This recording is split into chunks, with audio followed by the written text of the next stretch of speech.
انداز پہ یہ کیا دل احساس میں دیا، انداز پہ یہ کیا دل احساس میں دیا، لگتا ہے قلب و جان کا احساس میں دیا۔ میں نے کہا تھا لکھ دے ذرا مانی یہ وفا، میں نے کہا تھا لکھ دے ذرا مانی یہ وفا، میرے قلم نے حضرت عباس لکھ دیا۔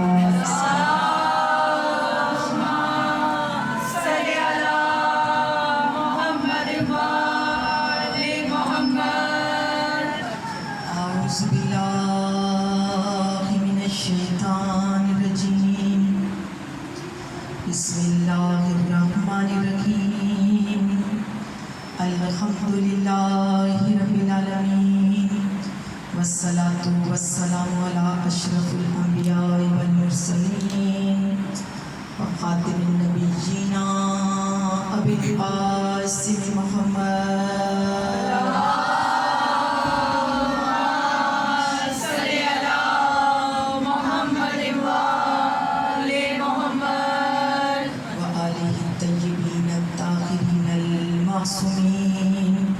ولعنت اللہ علی اعدائهم اجمعین، اما بعد فقد قال اللہ تبارک و تعالی فی محکم کتابہ المجید، بسم اللہ الرحمن الرحیم، قد افلح المؤمنون الذین هم فی صلاتهم خاشعون عن اللغو معرضون۔ صلوات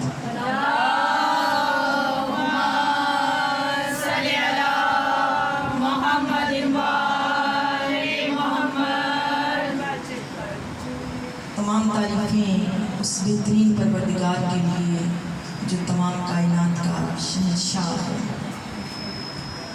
تمام مدح و ثنا اس ذات باری کے لیے کہ جو سیاہ راتوں سے ستاروں کو تراشتا ہے،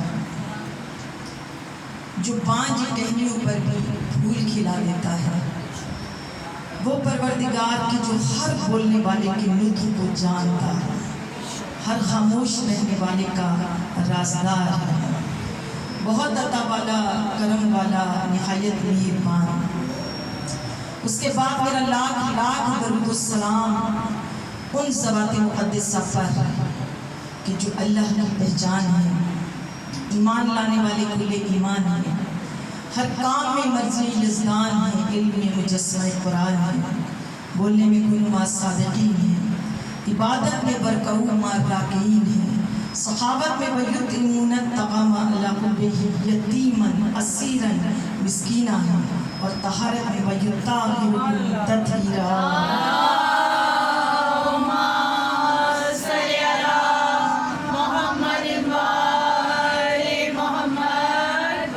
وہ پروردگار اپنے بہترین کلام بلاغت کی بہترین آیت سورہ مومنون میں ارشاد فرما رہا ہے کہ نجات پائیں گے وہی لوگ جو مومن ہیں، نمازوں کو قائم کریں گے خوف خدا کے ساتھ، اور بری اور بےہودہ باتوں سے منہ کو موڑنے والے ہوں گے۔ مومنات گرامی، اس وقت ہم ایک بہت عظیم بادشاہ کے دربار میں بیٹھے ہیں۔ یہ باب الحوائج کا دربار ہے۔ مجھے نہیں معلوم کہ یہ دنیا کہاں بیٹھی ہے، لیکن آج کے دن ہمیشہ مجھے ایسا لگتا ہے کہ میں اس مقام پر موجود ہوں کہ جہاں سے جنت کا دروازہ کھلتا ہے۔ اللہ تعالیٰ نے یہ آیت، آپ سب کو معلوم ہونا چاہیے کہ اس آیت کی سب سے پہلے جو تاثیر ہے وہ یہ ہے کہ خدا نہ خواستہ کسی کو دل کی تکلیف ہو جائے تو میرے چھٹے امام جعفر الصادق علیہ السلام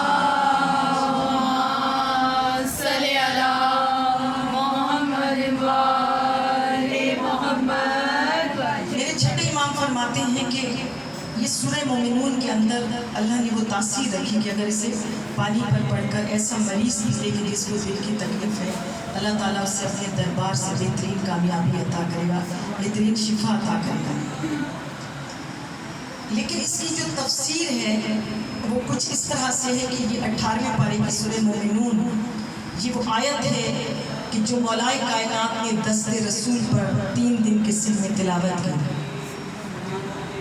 ہمارے لیے بہت فخر کی بات ہے کہ ہمارے مولا نے 3 دن کے اندر قرآن کی تلاوت کی۔ آج کوئی بھی ہم سے سوال کر سکتا ہے کہ ہم لوگ مولا کائنات کی ذات کو زیادہ بڑھا دیتے ہیں،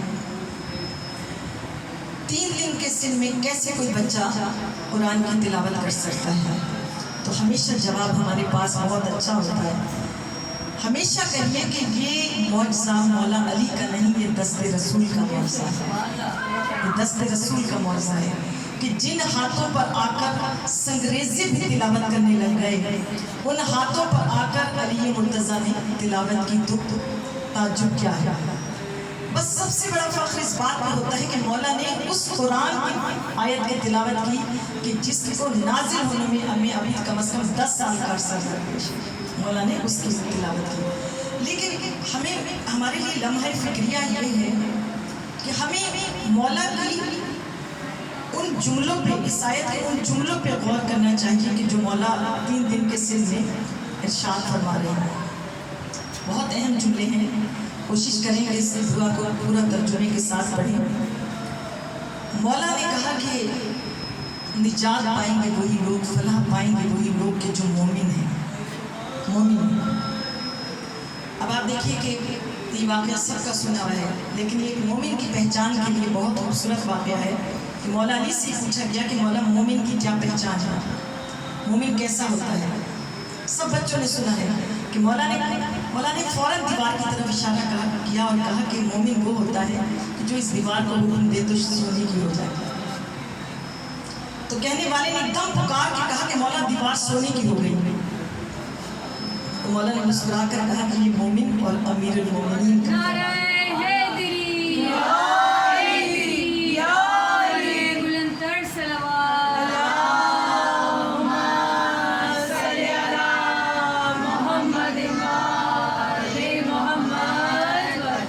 مومن اور امیر المومنین کا فرق ہے کہ مومن حکم دے تو ہو جائے اور امیر المومنین اشارہ کرے تو ہو جائے۔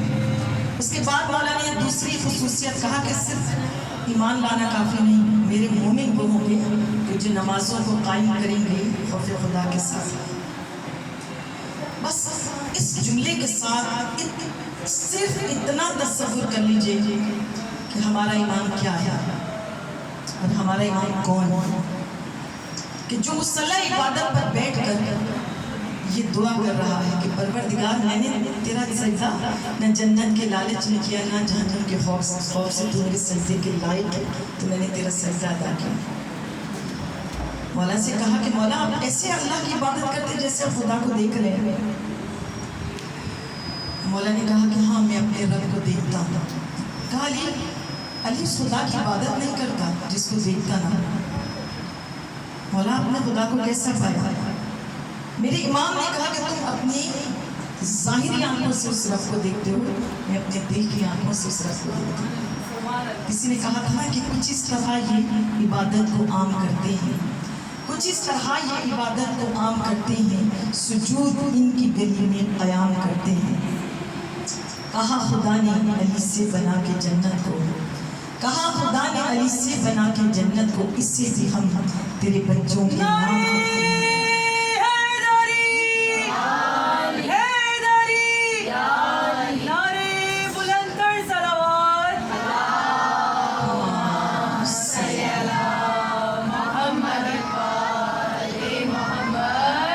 مومنات گرامی، در حقیقت ہم ان ہستیوں کی پہچان نہیں سکتے۔ اگر یہ ہستیاں ہمارے درمیان میں نہ ہوتی تو نہ ہمیں کبھی خدا کا پتہ چل سکتا تھا، نہ اپنے نبی کی عظمت کا پتہ چلتا، نہ صراط مستقیم کا پتہ چلتا۔ یہ وہ ہستیاں ہیں کہ در حقیقت جن سے وابستہ ہو کر ہمیں پتہ چلا کہ توحید کیا ہے، نبوت کیا ہے، قیامت کیا ہے، امامت کیا ہے۔ اور ہم وہ خوش نصیب لوگ ہیں کہ ہمارا عقیدہ اس دروازے کے باہر کھڑا ہے کہ جہاں پر قرآن ملتا ہے، جہاں اسلام ملتا ہے، جہاں دین ملتا ہے، جہاں جنت کا راستہ ملتا ہے، اور جہاں پر سب سے بڑھ کے ہمیں اللہ ملتا ہے۔ ہمارا عقیدہ اس دروازے کے باہر کھڑا ہے۔ اور یاد رکھیے کہ جسے خدا بلند کر دے اس سے کوئی واسطہ نہیں۔ کر سکتا، اور جسے پست کر دے اسے کوئی بلند نہیں کر سکتا۔ تو اپنے خوش نصیبی پہ ناز کیا کیجیے کہ اللہ نے ہمیں علی جیسا امام عطا کیا۔ اسی نے بڑا خوبصورت ایک پتہ کہا تھا کہ یہ الگ بات ہے خاموش کھڑی رہتے ہیں، یہ الگ بات ہے خاموش کھڑے رہتے ہیں، لیکن جو لوگ بڑے ہیں وہ بڑے رہتے ہیں، لیکن جو لوگ بڑے ہیں وہ بڑے رہتے ہیں۔ ایسے درویشوں سے ملتا ہے ہمارا شجرہ، ایسے درویشوں سے ملتا ہے ہمارا شجرہ، جن کے قدموں میں کئی تاج کھڑے رہتے ہیں۔